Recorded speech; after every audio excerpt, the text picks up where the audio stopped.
হাসিনা যখন আগে চট্টগ্রামে আসতো তখন আমরা দেখতাম গোলাপি কালারের ক্যাপ পরে এবিএম ফজলে করিম চৌধুরীর নেতৃত্বে, ফারাজ করিম চৌধুরীর নেতৃত্বে সবচেয়ে বেশি সন্ত্রাসীরা এই চট্টগ্রামে আসতো। ঠিক একই ভাবে যখন বৈষম্য বিরোধী ছাত্র আন্দোলন চলছিল, রাউজান থেকে অস্ত্র যুগে ফজলে করিম চৌধুরী এবং ফারাজ করিম চৌধুরীর গুন্ডা বাহিনীরা এখানে এসেছিল।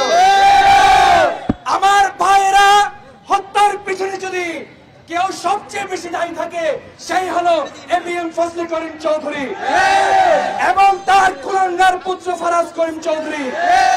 আজকে আন্দোলন থেকে বীর চট্টলার পক্ষ থেকে, রাউজানবাসীর পক্ষ থেকে আমাদের দাবি থাকবে, আমরা ফজলে করিমের ফাঁসি চাই।